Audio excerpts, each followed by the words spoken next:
देखिए, हमारी हमने तीनों निर्दलीय विधायकों ने 22 तारीख को अपना इस्तीफा सौंपा था स्पीकर साहब को। माइक डाउन रखो और हाँ ऐसे रखो मेरे स्पीकर बराबर साहब में को हमने अपना इस्तीफा सौंप दिया था और 23 तारीख को हमने जो है पार्टी ज्वाइन कर ली थी, भाजपा पार्टी भी हमने ज्वाइन कर ली। और बार बार निवेदन के बाद भी जो है स्पीकर साहब जो है हमारा इस्तीफा जो है मंजूर नहीं कर रहे हैं।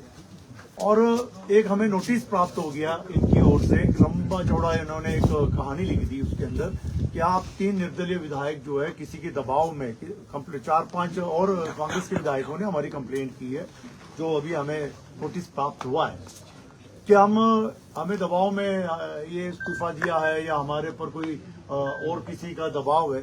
तो हम ये बताना चाहते हैं कि हमने अपने स्वेच्छा से इस्तीफा दिया है, हम पर किसी का दबाव नहीं था और ना ही हमें कोई ल्यूर किया गया। तो ऐसे ऐसे जो आरोप लगाए जा रहे हैं हमारे पर, जो कि ये बिल्कुल गलत है। स्पीकर एक कॉन्स्टिट्यूशनल पोस्ट है और स्पीकर जो है आप किसी के दबाव में आकर के अगर ऐसी नोटिस इश्यू करता है तो वो एक किस्म से लोकतंत्र की हत्या है।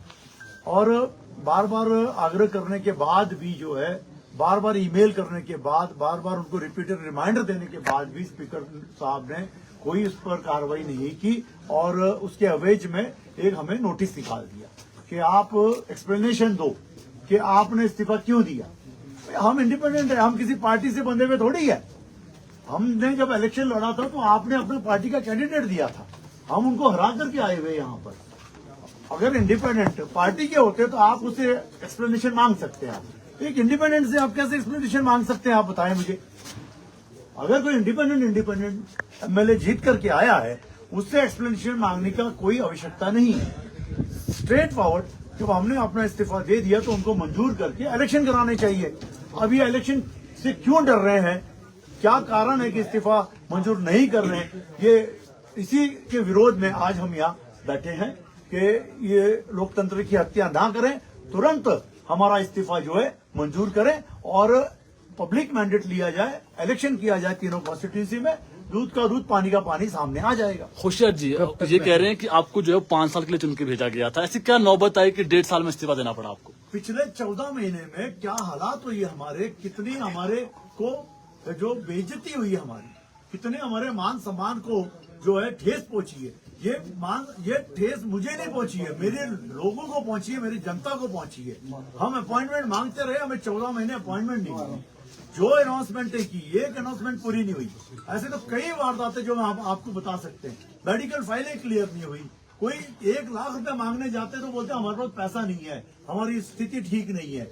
अपने एमएलए को वो देते रहे जो पार्टी के, जबकि हम 3 इंडिपेंडेंट, हमें हमारा कोई कार्य नहीं हुआ। हमारे ऊपर लोगों को बिठा दिया गया जिनके बोलने पे कार्य होते हैं, जो अनकॉन्स्टिट्यूशनल था। तो ये सारी चीजें देखने के बाद मजबूर होकर के हमने हाथ जोड़ दिए कि हमें इस सरकार के साथ इस पोस्ट पे बैठने का कोई अधिकार नहीं है यदि हम अपना जनता का कार्य ना करें। 3.5 साल बचे हैं, जब हम अपनी जनता के पास जाएंगे, जनता पूछेगी कि आपने क्या कार्य किए, हम क्या जवाब देंगे जनता को? हम ये बोलेंगे कि हमारी बेइज्जती होती रही, हम बाहर चिट्ठी लेके बैठे रहते थे, अंदर जाने की परमिशन नहीं मिलती थी, बोले तो अगले महीने मिलेंगे, अगले महीने मिलेंगे, 15 दिन बाद मिलेंगे, मिलने का समय नहीं मिलता था। तो इतनी जो हमारी जलीलत हुई है इन 14 महीनों में, तो हमने नैतिक अपना मन बनाया कि हम इस सरकार के साथ बिल्कुल नहीं, और इस कुर्सी पे भी नहीं बैठने का हमें अधिकार नहीं है। इस कुर्सी पे बैठने का जो जनता की दी हुई कुर्सी है, जनता के आशीर्वाद से हम कुर्सी पे बैठे हैं, और यदि हम जनता का कार्य नहीं कर सके तो हम इस पे बैठने का हमें कोई अधिकार नहीं है। जो आपका इस्तीफा भी स्वीकार नहीं होता है तो अगला कदम क्या रहने वाला है? ये मैं साफ शब्दों में बताना चाहूंगा कि अगला कदम हम कोर्ट में जाएंगे और कोर्ट से फिर हम आग्रह करेंगे कि हमने अपने इच्छा से, हम जब इस्तीफा दे रहे हैं और हमने इस पार्टी को, हमने भारतीय जनता पार्टी ज्वाइन कर ली और हम जो है अपने कार्यकर्ता के रूप में क्या करके लोगों का कार्य करेंगे। केंद्र मजबूत है तो हमारा प्रदेश पीछे को जा रहा है, तो हमने कोर्ट में जाना है और कोर्ट से आगे जो है पीएल फाइल करनी है कि भाई ये जो स्पीकर साहब है ये कॉन्स्टिट्यूशनल पावर का मिसयूज कर रहे हैं और आप आदेश दें और जो है हमारा इस्तीफा मंजूर। सर हाईकोर्ट जाएंगे या सुप्रीम कोर्ट जाएंगे? कब जाएंगे सर? कब तक? कितने दिन? तुरंत तो जाएंगे। तुरंत जाएंगे। अभी जो नोटिस जारी किया है आपको, उसमें कुछ टाइम मांगा है उन्होंने? टाइम दिया हुआ आपको, क्या किया है? 10 तारीख का टाइम दिया है और उस नोटिस को मैं थोड़ा सा कुछ शब्दों में पढ़ करके सुनाऊंगा, ज्यादा नहीं, आपको उसी से सामने साफ साफ बातें आपके सामने आ जाएगी कि 22 तारीख को हमने इस्तीफा दिया और 3 इंडिपेंडेंटों ने जो कांग्रेस को सपोर्ट दिया था उनको बीजेपी ने ल्यूर किया इलीगल तरीके से, थ्रेट से, फोर्स से और वो पूरे दबाव से उन्होंने राज्यसभा में जो है जो वोटिंग जो है वो पार्टी के निर्णय के विरुद्ध कराई। अब आप बताएं कि इंडिपेंडेंट को अधिकार नहीं है? आज एक राज्यसभा का कैंडिडेट जो है बाहर रहा है, एक लोकल है, तो हमने अपने अंतरात्मा से लोकल व्यक्ति को हमने वोट दिया और हमारा अधिकार है, वो हमारा अधिकार है।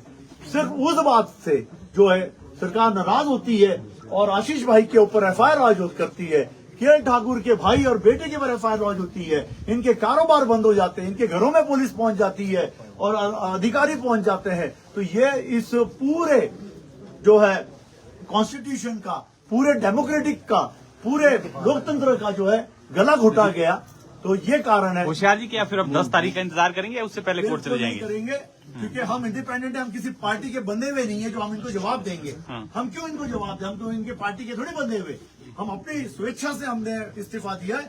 और स्पीकर साहब को ये जो है निकालने से पहले सोचना चाहिए था कि ये इंडिपेंडेंट है, किसी उनकी पार्टी के सदस्य नहीं है। हम कब तक धरने पे बैठे कोर्ट रहेंगे में सर? कब जाएंगे? फिर कब तक सर जाएंगे? हम अभी कोई अगले जल्द से जल्द धरने पे कब तक बैठे रहेंगे सर? धरने में सर आज हम बैठेंगे, हम ज्यादा से ज्यादा समय आज धरने पे बैठेंगे और आपके सभी चैनलों के माध्यम से हम पूरे हिमाचल को ये मैसेज देना चाहते हैं कि देखिए किस तरह ये सरकार लोकतंत्र का गला घोट रही है, किस तरह जो है हम लोगों को जो प्रताड़ित कर रही है, किस तरह हमारी कॉन्स्टिट्यूंसी के लोगों को प्रताड़ित कर रही है। ये मैं आपके सभी चैनल के माध्यम से बताना चाहता सर हूँ। स्पीकर से और मिलेंगे क्या सीधे धरने में बैठे? धरने पे हम बैठे रहेंगे और ये मैसेज स्पीकर तक तो जाना ही जाना है। आपके माध्यम से, आपके चैनलों से हर जगह ये मैसेज जाएगा, पूरे हिंदुस्तान में जाएगा। और हम फिर एक बार, क्योंकि माननीय स्पीकर साहब जो है इन्होंने अपना जो है पावर्स का इस्तेमाल करना चाहिए और हमारा इस्तीफा तुरंत जो है मंजूर करना चाहिए। क्यों डर रहे हैं हम नहीं जानते। ठाकुर जी, आप भी बैठे हैं और जिस तरह से होशियार जी ने कहा कि कई तरह के प्रेशर भी बनाए जा रहे हैं, आपको क्या लगता है, क्या इसके पीछे सोच लग रही है, क्या वजह क्या लग रही है, क्यों इस्तीफा स्वीकार नहीं कर रहे हैं आप? बिल्कुल ठीक कह रहे हैं। होशियार जी ने बताया कि हम तो 3 निर्दलीय विधायक हैं, हमने अपनी मर्जी से, स्वेच्छा से विधानसभा के सदस्य से इस्तीफा दिया 22 तारीख को। नॉर्मली जो होता है इस्तीफा जो होता है 24 घंटे के अंदर माननीय अध्यक्ष महोदय विधानसभा को स्वीकार करते हैं और करना चाहिए, क्योंकि संवैधानिक पोस्ट है।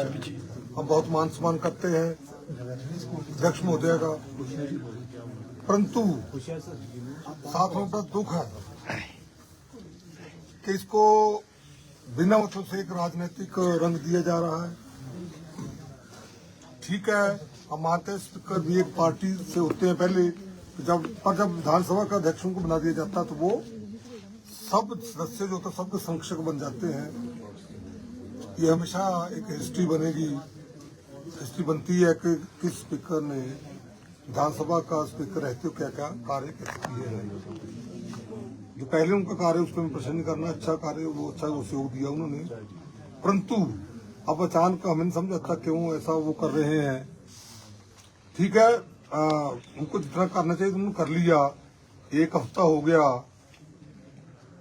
हमने रिमाइंडर भी दिया कि हमारे स्पीकर जो रिजाइन स्वीकार करिए, परंतु अभी तक कोई उसका ना तो स्वीकार तो नहीं किया, परंतु साथ उसके उल्टा हमें नोटिस थमा दिया। उसमें जैसे होशियार जी ने बताया कि उसमें अलग अलग बातें हैं कि आप प्रेशराइज हो रहे हैं, आपको राज्यसभा में ऐसे वोट डालिए, आपने आपको नियुक्त किया गया, ये किया वो किया गया। तो मैं आप सबके माध्यम से और तीनों की तरफ से कहना चाहता हूँ कि दुनिया की कोई ऐसी ताकत नहीं है जो हमें प्रेशराइज कर सके, एलो कर सके। हम अगर डरते हैं उससे भगवान से डरते हैं, या जो हमारी जनता है नालागढ़, जिसकी हमें या डेरा की ओर होशियारपुर जो इनकी हमीरपुर की है, जिन्होंने हमें जिताया है, उनके लिए ये हमारा दायित्व है और उनसे ही हम उनकी बात हम मानते हैं। तो इसलिए किसी पॉलिटिकल पार्टी का प्रेशर हमारे ऊपर नहीं था, ना है। प्रश्न ये है सर, अगर प्रेशर नहीं था, क्योंकि मुख्यमंत्री भी कह रहे हैं, तो राज्यसभा के जिस दिन चुनाव हुए उसके बाद से आप अब बाहर क्यों रहे, हिमाचल से बाहर क्यों रहे काफी दिनों तक, ये प्रश्न उठ रहा है। मुख्यमंत्री भी बार बार कर रहे हैं। अच्छा प्रश्न आपका। बाहर हम इसलिए रहे क्योंकि जैसे ही हमने वोट डाला हमें फोन आने शुरू हो गए।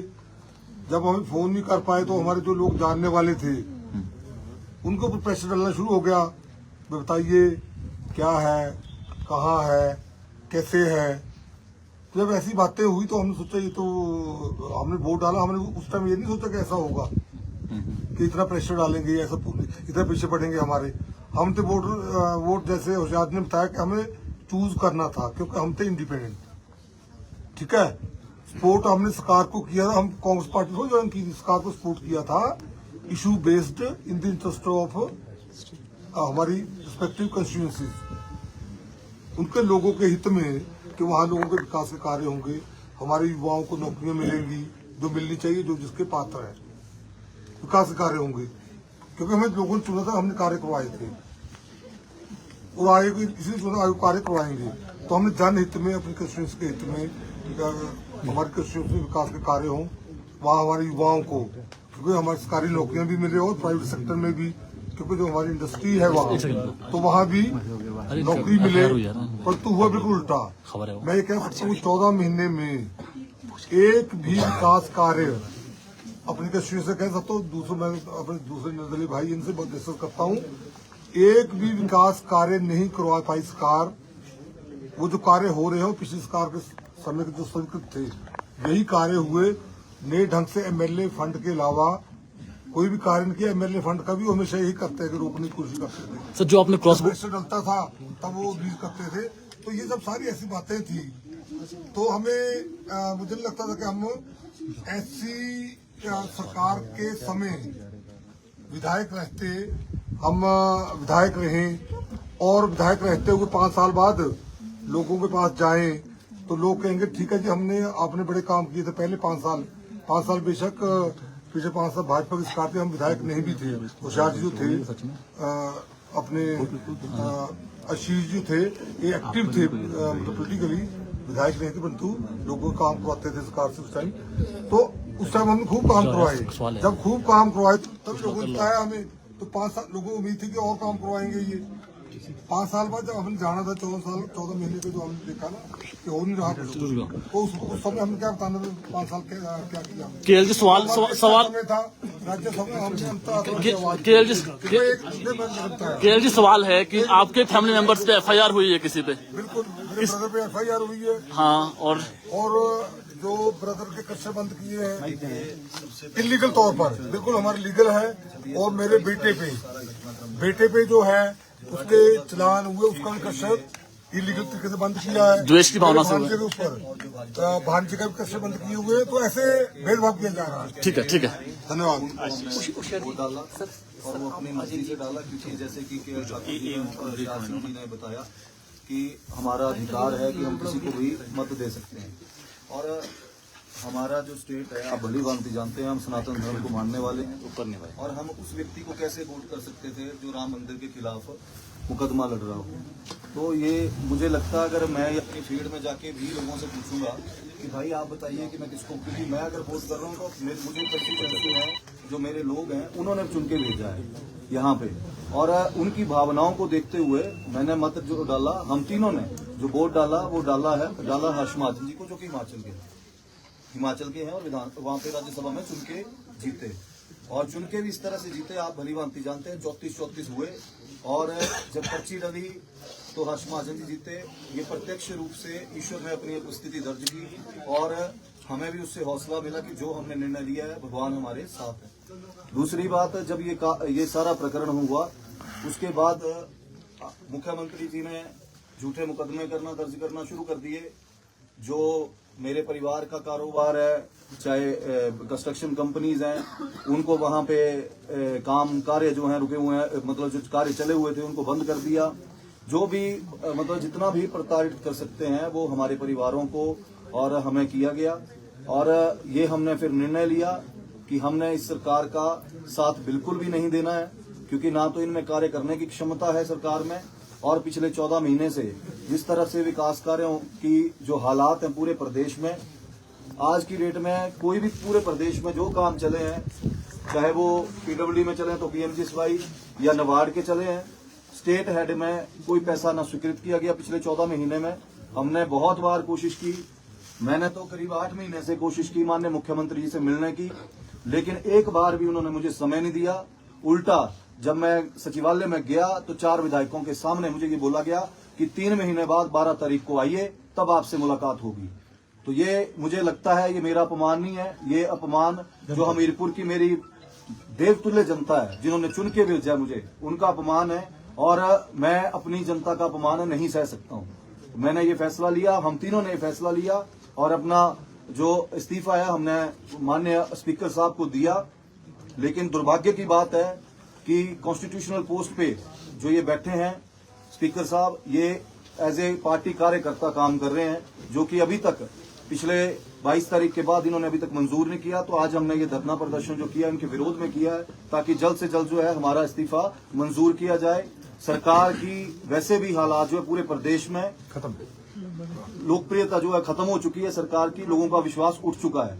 और हम चाहते हैं कि जिस तरह से पूरा देश प्रगति की ओर आगे बढ़ रहा है माननीय नरेंद्र मोदी जी के नेतृत्व में, हम भी जो लोगों के सेंटीमेंट से उनको देखते हुए हमने ये फैसला लिया है, ताकि जो हमारे नौजवान लड़के जो बेरोजगार बैठे हैं, जब 27 तारीख के बाद ये प्रकरण हुआ, उसके बाद माननीय मुख्यमंत्री जी को जितना समय मिला 5-6 दिन का, जब तक आचार संहिता नहीं लगी हुई थी, इन्होंने जल्दबाजी में सबसे मिले, चाहे JOIT 817 के थे, SMC टीचर्स के मुद्दे थे, सबसे मिले और इन्होंने हल करने की कोशिश की। लेकिन 14 महीने से जब भी इनको बोलते थे तो इनके कान पे जूं नहीं रेंगती थी। आशीष जी, क्योंकि प्रश्न इसलिए भी थोड़े उठ रहे हैं क्योंकि 14 महीने जिस तरह से आप भी कह रहे हैं कि 14 महीने तक आपका तिरस्कार होता रहा, लेकिन आप लोगों ने पहले कभी इसका जिक्र नहीं किया। राज्यसभा चुनाव के वक्त ही ये मामला जो है वो सामने आया। देखिए, जब मैं इंडिपेंडेंट चुना हूं, ये भी इंडिपेंडेंट है, हम या तो पक्ष में होते या विपक्ष में होते। अगर विपक्ष में होते तो शायद जोर से अपनी आवाज उठा सकते थे, जो भी चला हुआ था। लेकिन हमने बड़े पेशेंटली ये सोचा कि नहीं, अभी ठीक हो गए हालात, अभी ठीक होंगे। हमने बहुत कोशिश की, बहुत इंतजार किया। और आप खुद सोचिए कि जब माननीय मुख्यमंत्री जी बोलते हैं मैं गरीब आम परिवार से हूं, हम लोग भी आम परिवारों से उठे हुए हैं, हमारे भी कोई लेगेसी नहीं है पीछे, अब खुद के दम पे आए हैं, लोगों के आशीर्वाद से, महादेव की कृपा से यहाँ तक पहुंचे हैं।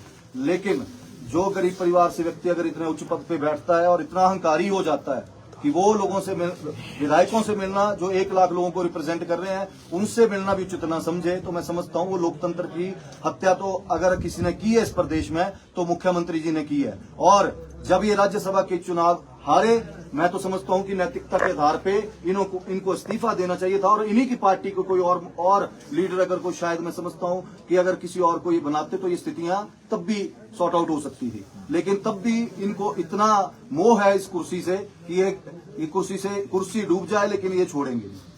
आपके खिलाफ एक मामला भी दर्ज हुआ है, सरकार को गिराने का षड्यंत्र का आरोप उसमें लगे हैं। मैं पहली बार चुना हुआ विधायक हूं, ना तो इस तरह की राजनीति मुझे करने आती है, ना ही इस तरह के मेरे संस्कार हैं कि मैं इस तरह की खरीद फरोख्त की राजनीति में जाऊं। दूसरी बात, कोई भी ऐसा विधायक नहीं है 9 में से जिसको कोई खरीद सके। अपनी स्वेच्छा से मान सम्मान की लड़ाई है, और मान सम्मान की लड़ाई जनता के बीच में जाके लड़ी जाती है। अगर इतना ही प्रदेश सरकार को और मुख्यमंत्री जी को अपने ऊपर भरोसा है तो इस्तीफा मंजूर करें, और मुख्यमंत्री जी के गृह जिले से हूं मैं, वहां पे आए, चुनाव प्रचार करें, लोगों के बीच में जाएं।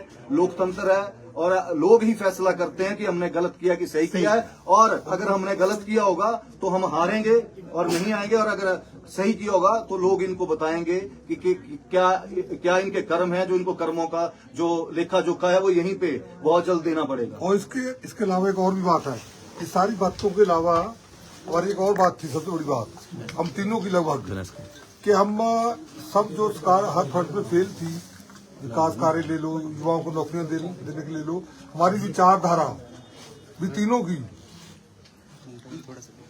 भाजपा की थी, तो ये भी हमारे लिए एक मौका था। तो हमने इसलिए भाजपा के कैंडिडेट को राज्यसभा में वोटिंग की है अपनी अंतरात्मा की आवाज से। अगर हम कांग्रेस के कैंडिडेट को वोट करते तो शायद लोग जो हमारे कंस्टिट्यूएंसी कहते हैं आपने क्या कर दिया, ये बहुत बड़ी बात थी। तो इसलिए बिना प्रेशर से जो हमारी अंतरात्मा ने कहा, जो हमारी विचारधारा थी, सरकार फेल थी, सरकार काम नहीं कर पा रही थी, तो इसलिए हमारे उस टाइम मौका था। आप कह रहे थे ना कि अभी क्यों किया आपने ऐसा, अभी हमारे पास एक मौका था। 14 महीने वेट किया, सरकार शायद काम करे। उसमें थोड़े बहुत काम, कोई ट्रांसफर 2-4 होनी थी, फिर वो भी नहीं होनी थी हमारी, इसलिए हम चुप रहे। जब मौका मिला तो हमने वो काम किए जो हमें करना चाहिए था, इसलिए हमें खुशी है। धन्यवाद।